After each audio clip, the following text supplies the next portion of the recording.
नमस्कार मंडळी, मी गीतांजली. आपल्या सगळ्यांचं माझ्या अरसभरी आठवणी या यूट्यूब चॅनलमध्ये स्वागत करते. तर आज आपण बनवू चविष्ट अशी दुधीची भाजी म्हणजेच भोपळ्याची भाजी. तर आपण बघू काय काय साहित्य लागेल. ही आहे हिरवी मिरची, थोडीशी आता तर बघितले दुधी आणि कोथिंबीर, आणि आम्ही मराठवाड्याचे असल्यामुळं आम्हाला शेंगदाणे मस्त असतात. हा थोडासा लसूण फोडणीसाठी मी लसूण सोलून पण घेतलाय. आणि आता काय करायचं आहे, हिरव्या मिरच्याचा ठेचा वाटून घ्यायचा आहे.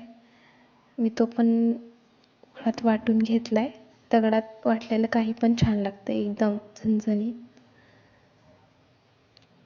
तर मग आता त्यात मी थोडंसं आल्याचा तुकडा पण टाकेन, भाजीला अशी मस्त अशी चव येण्यासाठी, म्हणजेच लसणासोबत मी ते टाकेन. आता बघा तुम्ही की मी दुधीचे वरचं साली काढून घेते, त्याला कट करून घेईन. आता ऑलमोस्ट माझी सगळी सामग्री रेडी झाली आहे. मी परत एकदा तुम्हाला दाखवते. ही कोथिंबीर बारीक चिरलेली, आत्ता मी वाटून घेतलेला ठेचा, लसण आणि कट केलेली दुधी, हे आमचा मसाला डब्बा. त्यात आहेत लाल तिखट, जिरे, मोहऱ्या, मसाला, हळद, मीठ आणि मी दाखवलेलं शेंगदाण्याचं कूट. तर ऑलमोस्ट सगळं प्रिपरेशन झालेलं आहे. तर मी कढई ठेवली होती तेल घालून गरम करण्यासाठी. मग आता मोहऱ्या टाकतोय. मोहऱ्या कशा तडतडायला लागले ना, मग लागलीच त्यात जिरे टाकायचं. मग जिरे टाकल्यानंतर तुम्ही जे लसणाचं पेस्ट वाटलं होतं ना, ते लसूण अद्रकाचं पेस्ट टाकायचं. आणि जोपर्यंत लसूण अद्रक थोडंसं लालसर होत नाही ना, तोपर्यंत हलवत राहायचं. मग आता बघू शकता तुम्ही थोडंसं लाल लाल दिसतंय. मग त्यात ठेचा घालेन. ठेचा पण दिसतोय तुम्हाला, किती असं खूप छान सुगंध सुटलाय. जर तुमच्याकडे कढीपत्ता असेल तरी तुम्ही घालू शकता. तर सध्या माझ्याकडे नाही म्हणून मी घातला नाही. आता त्याच्यानंतर मी टाकतेय दुधीच्या फोडी जे करून घेतल्या होत्या, तुम्ही बघू शकता. ते फोडी टाकल्यानंतर ना पूर्ण मिश्रण, पूर्ण सामग्री हे परत एकदा परतून घ्यायचे. मग त्याच्यानंतर मी यात टाकेन थोडीशी हळद. हळद ही शरीरासाठी चांगलीच असते. ही गावरान हळद आहे, घरची वाटलेली. आम्ही पॉकेटमधलं नाही खात जास्त. तुम्ही पण घरगुतीच वापर करा मोस्टली. मी मीठ पण टाकले चवीनुसार, तुम्ही पण टाकू शकता, तुम्हाला जसं मीठ लागेल तसं. आता परत एकदा मी परतून घेते सगळं, तुम्ही बघू शकता. यानंतर ना मी मग ही भाजी थोडीशी 5 ते 10 मिनटं मंद आचेवर वाफरायला ठेवेन.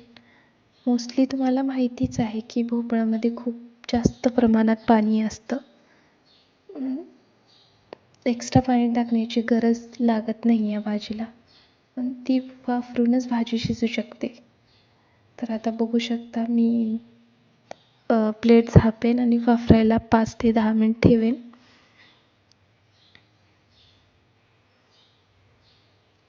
मंद आचेवर ठेवेन. आता 5 ते 10 मिनिटं झाली आहे. मी झाकण काढीन.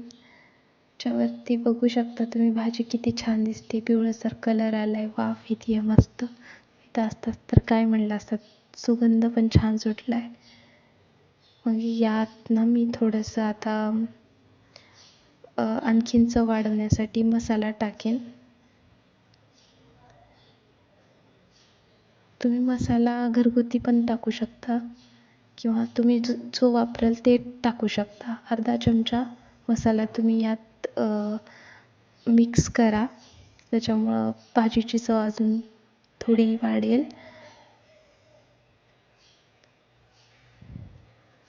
तर बघा मी टाकली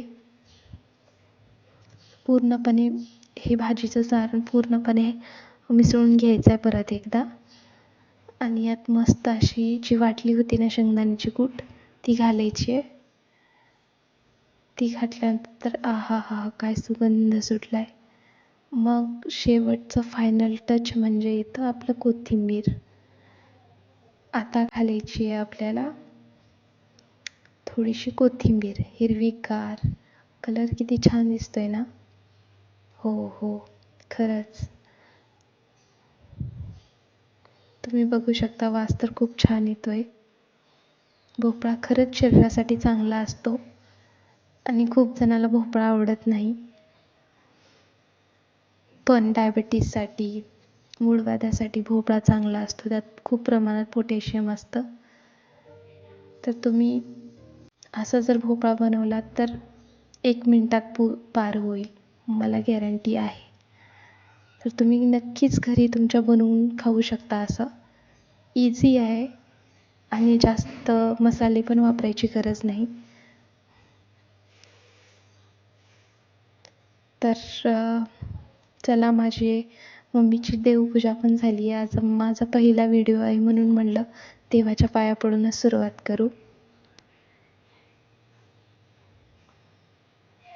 ठीक आहे मैत्रिणींनो, तुम्हाला हा व्हिडिओ आवडला असेल तर नक्कीच लाईक, शेअर आणि सबस्क्राईब करा आणि बेल आयकॉन नक्की वाजवा. ओके, तर भेटू पुढच्या व्हिडिओमध्ये. Thank you for watching.